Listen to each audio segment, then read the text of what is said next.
Okay. Hi, everybody.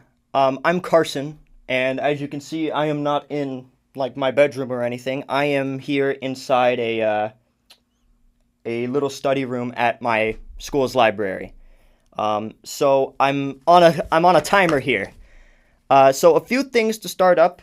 Wow. I mean, geez, my newest video has kind of blown up under my feet. It's crazy. I thought it was crazy that my first few videos got 1,000 and almost 2,000 each, but I mean, this one's pushing almost 8,000 views. It's gotten so many likes, so many comments, and I've tried to reply to all of them. I'm sorry if I haven't gotten to you, by the way. I'm only one guy, and I have to type like an entire novel out every time I want to reply to somebody because I've got a lot of ideas, and you guys got a lot of ideas too. A lot of ideas that I'm taking solely to heart. I mean, genius level critiques of me, my videos, my structure, my style, my diction, my voice even. So if you've been keeping up with me, I think you'll know that I've been kind of prodding the YouTube algorithm a little bit. I've been having some, what I've referred to as growing pains. For example, my Squid Game video didn't do as well as I liked. My Write My First Novel With Me video didn't do as well as I liked. So I made some minute changes, re-uploaded once or twice, and I mean, I guess it's paid off, because wow. So, quick note, from now on, I'm going to be trying to structure my videos a little bit less. As you can see, I have a bunch of bullet points here, rather than a full-out, fleshed-out script. My last video was a full-out, fleshed-out script, and I think I got a little bit too lost in the weeds of what I was trying to say here. As a lot of you guys let me know, I kind of blurred the lines between a lot of the points I was making. Everything didn't flow as cohesively as I thought it did. So, for that, I'm sorry. So the point of this video is basically just to address the following things. I've learned a lot from my last video. I've taken a lot of constructive feedback, and I've offered up some of my own arguments to your guys' feedback. I want to point out some of the flaws in my own video and tell you I'm taking them in stride. I'm going to be doing a lot better. And I want to elaborate further and better explain my points because, as I mentioned just a moment ago, I don't think I totally did that in a necessarily cohesive, excellent way. Not like my first few videos did. My flow wasn't there. I guess I kind of got lost in the weeds, like I said. So that's what this video is going to address. I was told at length about how I was totally wrong to make some of the observations I made, which I want to push back a little bit on. Some of the comments I got were totally valid, completely valid, but a lot of them, not a lot of them, a few of them were just completely anti-intellectual. For example, one guy in particular called me a fascist for using the word degenerate and then blocked me on YouTube because I argued that that word had no business causing such a knee-jerk reaction. And I'll revisit this concept or this particular comment in a few minutes, but I would just like to point out that he called me a fascist and then complained that I wouldn't block his comments and remove them, which is something a fascist would do, forcible suppression of somebody's freedom of speech, and then immediately blocked me, thereby removing my freedom of speech towards them. I would just like to point out how that's kind of ironic to me.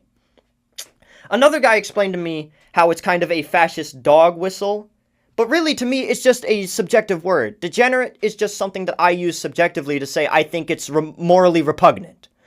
So, take that in stride. So, first and foremost, critiques about me. That's kind of where I was going with this. I got a few comments telling me to basically change up the way I talk, change my word choices, and drop the yelling gimmick. And those are valid. Those are valid.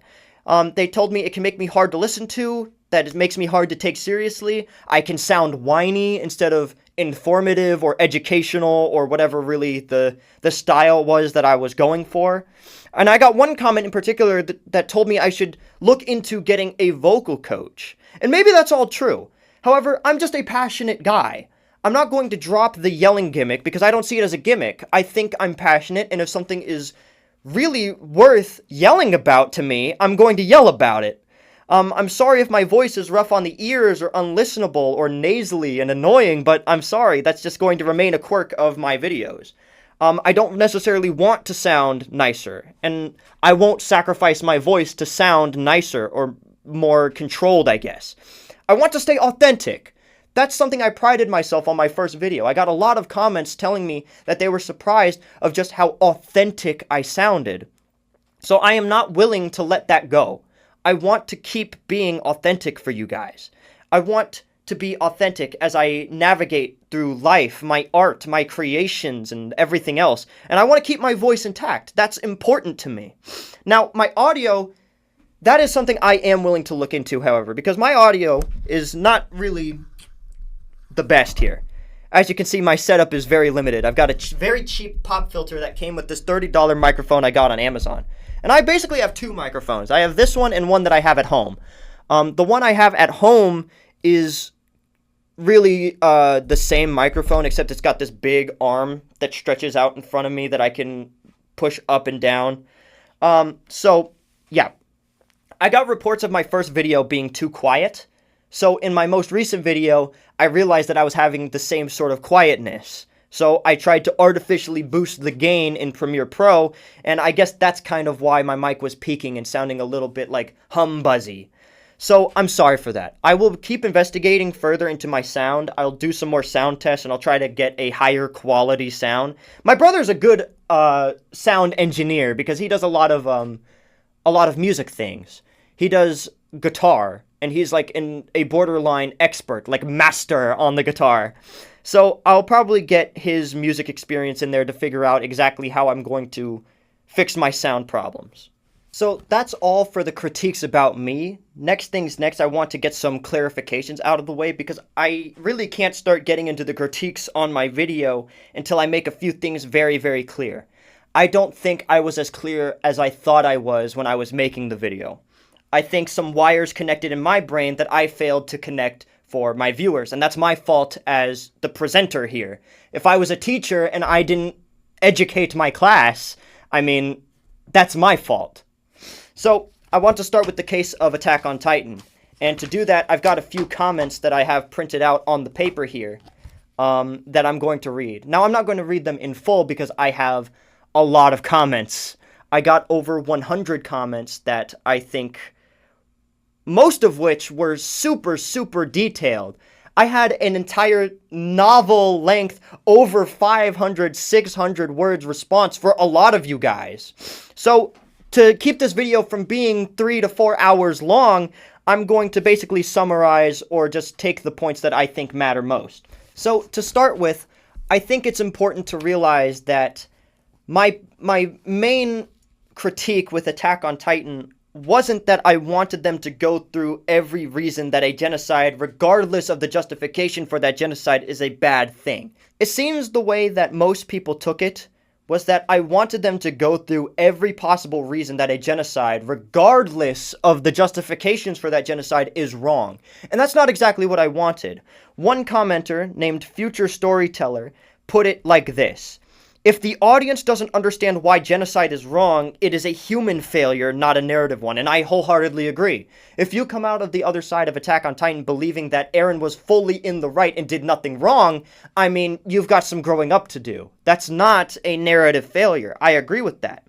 Now, I can't fit all of his comment in, like I said, but I think his strongest point was that it makes no sense for the characters to have this philosophical fireside sit-down about why genocide is bad when the show is at its peak emotional value.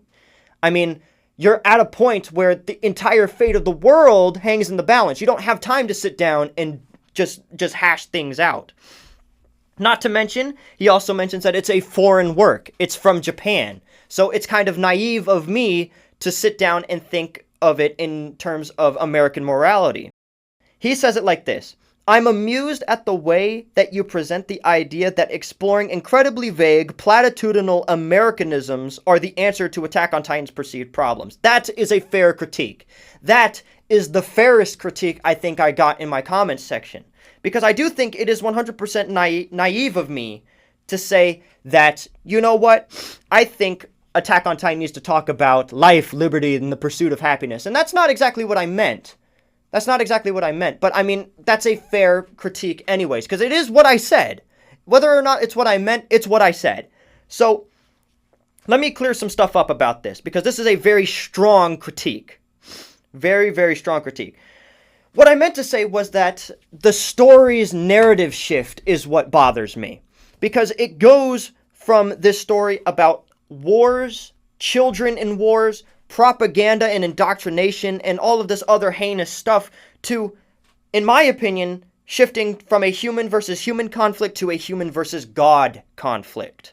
Now, let me back that up with some reasoning, because a few people told me that Eren is not even presented as a god, and I would like to argue that he very much is. Because the reason why is throughout the show, we see theological ties to just about every facet of Eren's character. For example, Eren is swallowed by a titan in Season 1 and is literally reborn as a powerful force to be reckoned with. He is painted as humanity's savior. He is painted as the one who is going to hold the entire world on his shoulder, like Atlas. When he picks up that boulder, he is symbolically holding the entire weight of the world on his shoulders. That is literally what the symbology there is. He consumes other people to make himself more powerful. Cannibalism is one of the main motifs in the entire show. Cannibalism for the sake of getting stronger. You consume the other gods to make yourself more powerful. He has an actual ascension to a plane higher than the human understanding. For all intents and purposes, he is displayed in a way that makes himself seem all-powerful. He does this! He puts himself on the cross, literally. He does the come at me, bro. Now, I'm not as sure as I was anymore, because I've gotten some comments saying that Eren actually cannot see multiple timelines, and doing some research, that seems to be the public consensus. However, I'm still confused about some explicit statements made by Eren. For example, in the Paths, when he's talking to Armin, he says he's tried everything, or that he's tried a lot of different times. So I really can't speak on him being as symbolically omnipresent as I think he was, but I think regardless of whether or not his omnipresence is at play, he wields enough power and knowledge to convince me and the viewer that he is a borderline deity. Hence why you've got people coming out here saying that Eren was 100% in the right and did nothing wrong, because the show paints him as a god. So, that being said, I want to talk about the narrative shift here. Man versus man to man versus God. The anti-Eren squad in the final season is obviously representative of the man, and Eren is obviously representative of the god that they are versus. So, I think the show spends a lot of time trying to actually convince you that Eren is 100% in the right. I think the show does that. So, I think he's right that it is a human error if somebody comes out the other side and thinks genocide is okay. That's absolutely true. But why does the show try to convince you that it's not?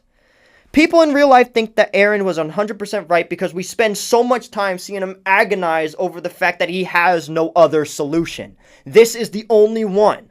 So if there is no better solution, the show has to convince me that it is more noble to pick inaction rather than an action, if that makes sense. You have to show me that Eren's view is hopelessly flawed in one way or another if you want to convince me that the anti-Eren squad is noble. But the show doesn't do that. What I suggested was that it show an ethnocentric world does not necessarily guarantee that war will not start over religion, resources, politics, or any other kind of petty human squabble. And I think somebody else mentioned in the comment section that the Asmobito says that, but they don't back it up with evidence. They do not back it up with evidence. They just plainly state it and then they move on, like it's not important. But it is important, because to me, the viewer, I'm viewing Eren as a deity with more knowledge than anybody else in the show. So you have to convince me that this group of ragtag children and barely adults actually knows more than Eren does. And that is a hard sell when you say nothing at all. So instead of just a feeble genocide is wrong with no explanation, I think the problem with the show is the way they try to lead the viewer into thinking Eren is a god without showing us that he definitely is not. Somebody in my comment section that said that basically him crying in the Paths and telling Armin that he was sorry for the genocide he felt he had to commit was enough to show us that he isn't God. But I mean, even Jesus wept. The Christian God laments sin. He weeps for sinners. He is a feeler. He is emotional. So that's not evidence enough to show me that Eren isn't a stand-in for God. Just because he's emotional, it just doesn't stand up. Next thing on the chopping block is the squicky stuff. So, let me make it very clear off the rip. Let me make it very, very clear.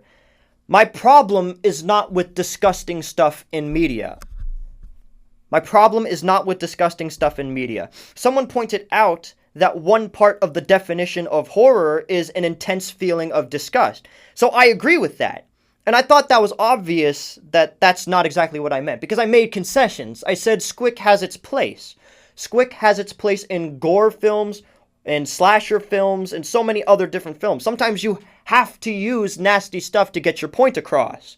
So let me utterly rephrase everything I said. Squick is not my problem. Narrative bloat is my problem, and squick is the example I used. Because I hate when a story includes a million little details and side stories that make no difference to the story whatsoever. They get lost in their own story. And one of the things I brought up was Assassin's Creed. Now, Assassin's Creed doesn't squick. It doesn't just use nasty stuff for the sake of nasty stuff, but it definitely does get itself confused in its own plot lines. So, since I was focusing on horror, I wanted to bring up the squick thing because a lot of horror movies just bring up nasty, nasty stuff for the sake of bringing up nasty, nasty stuff. And I think that is cheap horror. It's terrible, terrible horror. So, as Let Tales Be Told says, there is a surprising amount of negativity in this comment section, lol, which, hey, perfectly allowable. It makes for good conversation.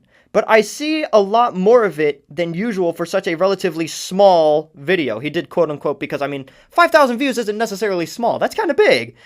I can pretty firmly echo the feeling on squick, though. I am not shy about admitting to be prudish. Both my personal preferences and my background, so what do I know?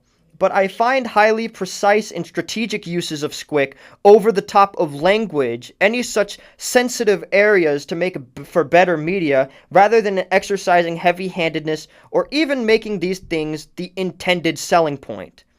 It's the too much of a good thing premise. Use too many emotional tricks and your audience will form calluses. That is a genius point. Genius, genius, genius level point, because I do think that disgusting elements have their place. Like I said, slasher films, gore movies, it has it embedded. Attack on Titan has some squicky gore scenes. Cannibalism is its main motif, and I love it. So what I mean to say is that when squick does nothing but serve to elicit a reaction from the audience, hence my Silence of the Lambs critique, that is where I draw the line. The guy that called me a fascist told me that there was nothing needlessly squicky about any of the movies that I mentioned, when one of the movies that I mentioned was a Serbian film. That movie is known for being squicky needlessly. People tell you don't watch that movie. People tell you do not watch that movie because it's disgusting. But then they also admit that they haven't seen any of the movies that I mentioned. Now, like I said, that doesn't mean you can't have an opinion. That just means I'm going to value your opinion less. So I'll give this guy the benefit of the doubt, because I refuse to see a Serbian film too. But another movie that I brought up was Slow Torture Puke Chamber, part of the Vomit Gore trilogy by Lucifer Valentine. Now, I've seen most of that movie. I've seen most of it, so I think I am a pretty good source of information to tell you that is a squicky, disgusting movie. Don't believe me? Here's one thing that actually happens in the movie. A man cuts open a pregnant woman, the fetus, throws up on it, puts it in a blender, drinks it, and then throws up on it again. So call me a fascist all you want, but why are you defending that? That has no narrative relevance at all. Whatever point you are making by including a scene like that doesn't need to be made. It doesn't need to be made, and I am sick of pretending that it does. So call me a fascist all you want, but why are you defending it? You cannot justify putting that on the screen to me. That is especially needless. The movies that I brought up, with the exception of Martyrs to some degree, I think there was a little bit too much in there, but that's a good movie. With the exception of Martyrs, every movie I brought up to represent squick absolutely does some squicky, nasty garbage. So, lastly, with all of the clarifications that I wanted made, I want to get into some specific critiques on my video, right? One of the most common comments that I got was that I was absolutely wrong about pink flamingos being degenerate. And of course, that is a subjective thing. Like I said earlier, I used the word degenerate subjectively to say that to me, it doesn't justify its own existence. To me, it just seems morally repugnant and petty in its conception. So I did some digging, and I will admit I didn't see the full movie. At some point during about the halfway mark, I thought the movie was too boring and too annoying to continue. So that the movie is not for me. I want to make that very clear. The movie is not for me. However, a lot of you guys made some good points about it. Even though I will still disagree, a lot of people tried to explain it to me. So here's one of my favorite comments. Right here. We have Black Rose Jinx 5563. He says, in the defense of pink flamingos, its grossness is not for the sake of trying to be scary. And I agreed with that. I didn't mean for that to come off as like, I think it's a horror movie. It's obviously not a scary movie. It's like a comedy movie almost. He says, grossness and filth are the central concepts to the story of that movie. Pink Flamingos is more about the freedom of expression in the most anarchistic sense. And it goes to several extremes to show that. For example, eating dog poop off the sidewalk, cannibalism, and a bunch of other things like masturbation and stuff. It goes to several extremes to show that. In this case, the scenes fulfill its purpose. It is supposed to be gross. It is supposed to give the squick factor. Now, I don't think just because you write a story that centers around gross stuff really does justify its existence to being gross. I mean, you can make a point about the anarchistic sense of freedom of expression without being gross. However, I think that was a great way to put it. That it is a most extreme sense freedom of expression. It doesn't try to be this avant-garde film that a lot of people take it to be. It literally tries to get down and dirty, and that is it. And I think that's part of my problem with it. Part of my problem with it was when I went into it, I heard one of two things. Either it's an avant-garde masterpiece, or that it is the worst, most degenerate film I've ever seen, right? Those were the only two things that people said about it. So I went into it thinking I was going to be amazed or disgusted, but I found myself kind of neutral. I was just like, what's the point? This is stupid.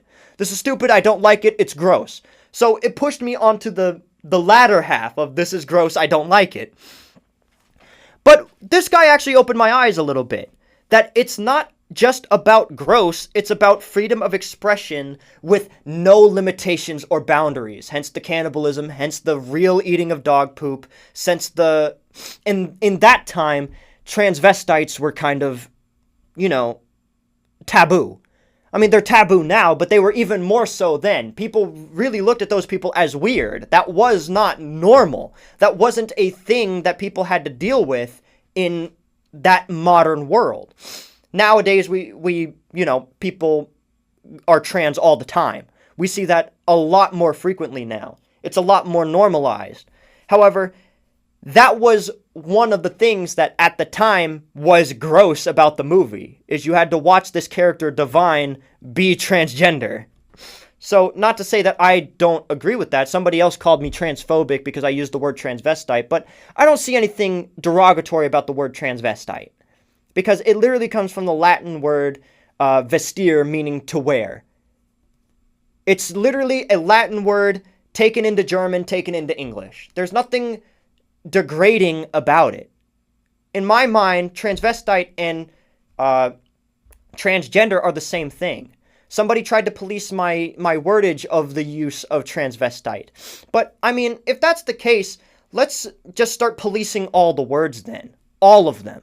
I'm not going to stop using words that I don't think are derogatory.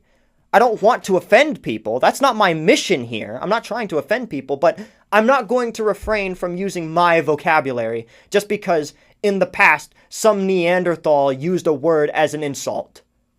For example, degenerate. Somebody was telling me that, the Nazi party used the word degenerate to very, very, very unreasonably justify book burnings. Now, I'm not suggesting we go and book burn things. I'm not suggesting we tear down the walls of the Library of Congress and get the Pink Flamingos movie burnt. I'm not suggesting that. What I mean is, it's gross, okay? That's all I mean. So to dig that far deep into it and try to police my word usage is kind of unreasonable, because I'll do the same thing. The word gender was invented by John Money, who was a known sexologist, most notable for molesting children. So let's not try to police words, because then anybody who uses transgender is an automatic child molester. It's not something that I would say. It's not something that anybody should say. It's unreasonable to police word usage like that. I'm sorry for that tangent, but that kind of got me, yeah. So, anarchistic freedom is actually a pretty genius idea to look at the Pink Flamingos movie.